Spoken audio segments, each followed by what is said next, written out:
My goodness, magandang hapon ho sa inyong lahat mga kapatid. Magbasa tayo ng mensahe na napakaganda pero himala lang ang makakagawa. Yan. Please lang, wag tayo mag-away-away kasi nasa iisang bansa tayo. Dapat magtulungan tayo, magmahalan, tsaka respeto sa bawat Filipino. Taga Pangasinan, Luzon po ako. Pangasinan. So guys, napakaganda na mensahe mo kapatid. Ngunit, nasa bansang Pilipinas ho tayo. Meron akong tanong sa'yo, napakaganda nito eh. Huwag tayo mag-away-away. Dapat magkasundo tayo. Magmahalan pwede, magkasundo. Imposible! Alam mo bakit?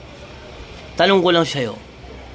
Sa nakaupo sa local government nyo, kapitan, konsyales, chairman, mayor, lahat ba sila nagustuhan mo?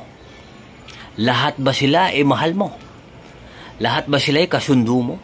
Kasi meron ako isang tanong sa'yo kapatid. Magkasundo ba kayo lahat ng kapatid mo? Magkasundo ba kayo lahat ng kamag-anak mo? Kasi kung hindi, mahirap pagkasundo-sunduin ang mga taong hindi magkakilala.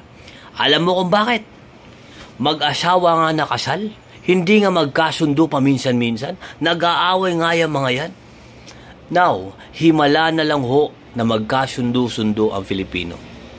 Pero napakasarap sana sa pakiramdam niya na magkasundo tayo. Ngunit, magkasundo lang, walang tayo. Alam mo bakit? Imposible ang kapatid. Bakit nag-iba ang North Korea at South Korea pero pareha silang Korea? Kasi po hindi magkasundo yung mga yan.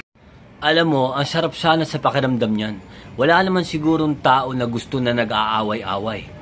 Ngunit, etong mga Bisaya na to, ha? Shout out sa inyo mga Bisaya kayo, mga taga Mindanao, taga Cebu, taga Visayas. Sa totoo lang, hindi naman talaga ganyan yung mga Bisaya eh. Kung hindi binubuli ng ibang mga Tagalog. Kasi etong iba na mga Tagalog mga kapatid, ha? Grabe yan, mambuli ng mga Bisaya. Diyan nagsimula ang mga kaguluhan. Kasi pag nakarinig ka sa Manila ng Bisaya na, kasi pare, punta sana ako dun sa kaso hindi ko alam pare kung paano sumakay ng jeepney kasi nalito ako, ang dami mga tulay-tulay dito eh. Pag narinig ng Tagalog yan, ba naman itong Bisayan to? Pupunta-punta dito sa Manila, taga-bundok. Uwi ka na sa bundok nyo, oy! Tapos tatanungin ka pa, sa Cebu meron bang mall? Sa Cebu meron bang building? Hindi ka ba nanonood ng TV? Na madalas nga sa mga palabas, laging binabanggit Cebu. Di ba? Mindanao. Ano yun? Manila lang may building? Di ba? Parang dyan nagsisimula lahat ng mga buli-buli kaya magulo ang bansa natin. Hindi lang sa bansa natin. Kasi talagang yung tao, ang lakas mambuli niyan. Yes, wait lang. Di ba? Napakasarap sana pakinggan ng magkasundo mga kapatid. Ngunit dito kasi sa bansa natin, ito especially sa mga grades, sa mga pag-aaral, tinatanong ng tao kung ano ang natapos mo. Kasi dun sila kukuha ng respeto. Kung gaano kataas ang grades mo, o gaano kataas yung pinag-aralan mo, ganun din kataas yung respeto nila sa'yo. Diba? Alam mo naman sa bansa natin eh. Diba? Especially, Bisaya yan, construction worker yan. Ang tingin nila palagi yung mga Bisaya katulong.